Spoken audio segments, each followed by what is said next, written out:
جی بالکل، پورے پاکستان کی طرح آج ضلع کوہاٹ میں بھی کوہاٹ اور ہنگو کے سنگم پہ واقع علاقہ کچا پکا میں یہ ہزاروں لوگ نکلے ہوئے ہیں اسرائیلی مظالم کے خلاف۔ فلسطین پہ جو مظالم ڈھائے جا رہے ہیں، مجلس وحدت المسلمین کے پلیٹ فارم سے یہ ہزاروں اور سینکڑوں لوگ جو ہیں یہ احتجاج کر رہے ہیں۔ یہاں پہ اسرائیلی پرچم کو نظر آتش کیا گیا، یہاں پہ امریکن پرچم کو نظر آتش کیا گیا۔ جو بچے ہیں، جو اسٹوڈنٹ ہیں، طلباء ہیں، مدارس کے ہیں، اسکولوں کے ہیں، انہوں نے پلے کارڈ اٹھا رکھے ہیں اور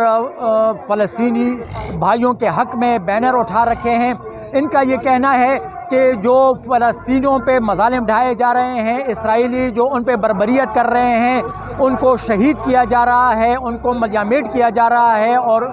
جس طرح فلسطینیوں کی نسل کشی کی جا رہی ہے، ان کی بھرپور مذمت کی جا رہی ہے، اور ان کے ساتھ اظہار یکجہتی کے لیے یہ لوگ نکلے ہوئے ہیں۔ یہاں پہ احتجاج کیا جا رہا ہے، اور مجلس وحدت المسلمین کے علماء کا یہ کہنا ہے یہاں پہ کہ ان کا دل فلسطینی بھائیوں کے ساتھ دھڑک رہا ہے، اور انشاءاللہ جب تک ان کی جان میں جان رہے گی یہ اپنے فلسطینی بھائیوں کے ساتھ رہیں گے، ان کی حمایت جاری رکھیں گے،